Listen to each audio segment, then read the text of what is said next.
السلام عليكم خوتي خواتاتي، نتمنى ان شاء الله تكونوا بخير وعلى خير. اليوم جيت لكم فيديو جديد، نتمنى ان شاء الله ينال الاعجاب ديالكم.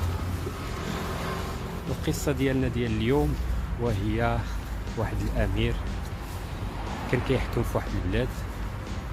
حنايا سمع على ان في ديك البلاد كاين واحد القاضي كيحكم بالعدل.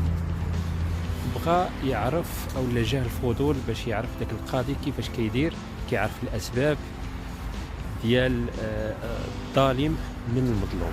هنا قرر انه يركب على العود ديالو وينتحل الصفه ديال التاجر. داكشي اللي دار، خدا العود ديالو ومشى عند السوق. فاش دخل السوق لقى واحد المعاق كيطلب وبغى يجبد الصداع مع الناس. قرر داك الامير انه يمشي لعنده ويعطيه واحد الصدقه. داكشي اللي دار، فاش مشى عطاه ديك الصدقه، داك المعاق شد ليه في الجلابه ديالو وما بغاش يطلق منه. هنا قرر داك الامير يسولو، قال له مالك علاش شاد لي في الجلابه ديالي؟ قال له بغيتك توصلني لواحد البلاصه. داكشي اللي دار، خداه داك الامير على العود ديالو وصلوا لديك البلاصه اللي نعت ليه. فاش وصل قال ليه نزل. هنا داك المعاق ما بغاش ينزل ليه من داك العود، وقال لي هاد العود راه ديالي، دار عليه الانقلاب. هنايا بدا عندك، هنايا جاو عنده الناس خداوهم بزوج عند داك القاضي باش يحكم عليهم بالعدل. فاش مشاو عند داك القاضي لقاو اصلا كيحكم على زوج ديال الناس، واحد منهم سمان كيبيع السمن والاخر نجار. داك القاضي عطى الكلمه الاولى لداك السمان، قال له شنو سبب النزاع اللي بيناتكم؟ نطق داك السمان قال له يا سيد القاضي، انا كنبيع السمن، جا عندي هذا النجار بغى يشري عليا، عطى لي الفلوس، انا فاش بغيت نرجع له الصرف هو خدا لي البسطام وبدا كيقول على ان هذا البسطام راه ديالو. هنايا القاضي شاف في النجار وعطاه الكلمه حتى هو، قال له شنو هو السبب ديال النزاع ديالكم؟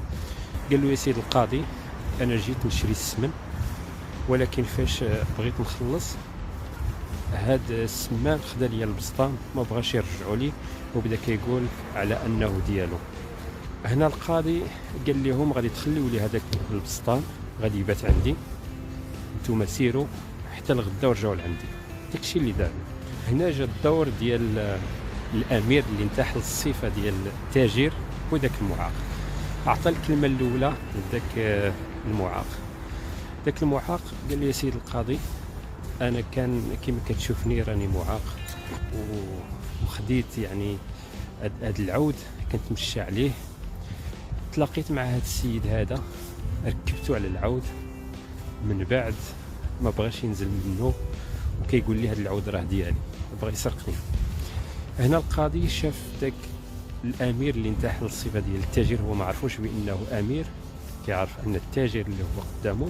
قال له انت شنو السبب ديال النزاع؟ قال لي داك الامير يا سيد القاضي، خدام كتاجر وجيت للسوق، بان لي هذا السيد معاق كيطلب، عطيته داكشي اللي قسم الله، ولكن من بعد شد ليا في الجلابه وقلت له مالك؟ قال لي بغيتك توصلني. فاش وصلته ما بغاش ينزل لي على العود وكيقول للناس على ان العود راه ديالو، وجابونا الناس باش تحكم علينا بالعدل. داك القاضي قال لهم دابا الا جبت لكم 20 عود، واش يقدر تعرفوا العود ديالكم ما بيناتهم؟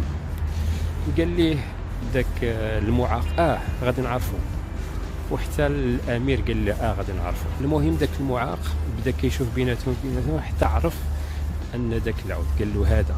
من بعد جا الدور ديال الامير حتى هو عرف انه هذا. المهم قال لهم داك اللي ولي هذا العود وانتم غادي تمشيو بحالكم حتى الغدا ورجعوا.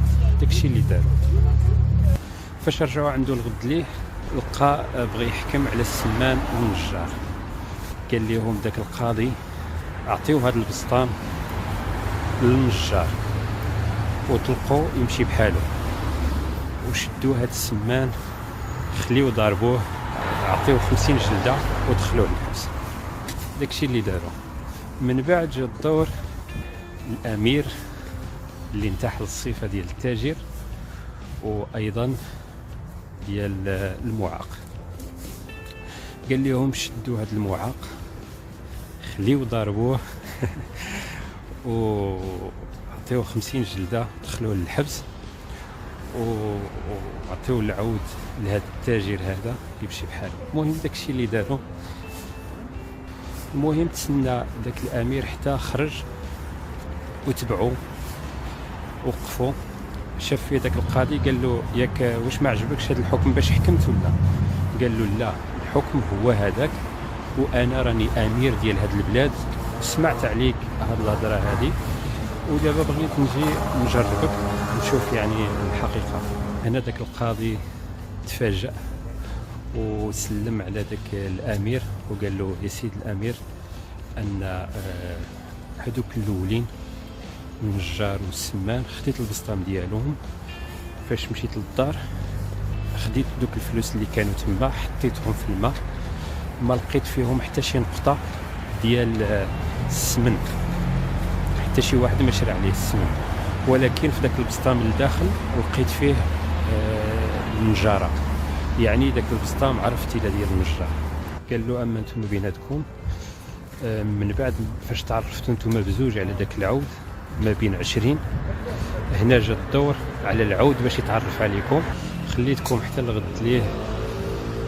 فاش جيتو داك المعاق فاش مشى عند العود شافو وقفوا دنيه، ولكن انت فاش مشيتي لعندو فرح بيك. هنايا عرفت ان هذا العود هذا ديالك. وهنايا داك الامير طلب من القاضي، قال ليه اي حاجه بغيتيها غادي نعطيها لك، طلب. قال ليه داك القاضي انا كنطلب منك حاجه وحده، وهي تدعي معايا باش نولي اولا باش نزيد نحكم بالعدل في هذه البلاد هذا. شكرا لكم بزاف، نتمنى ان شاء الله هذه القصه تكون عجبتكم وتسنوني في قصه جديده. السلام عليكم.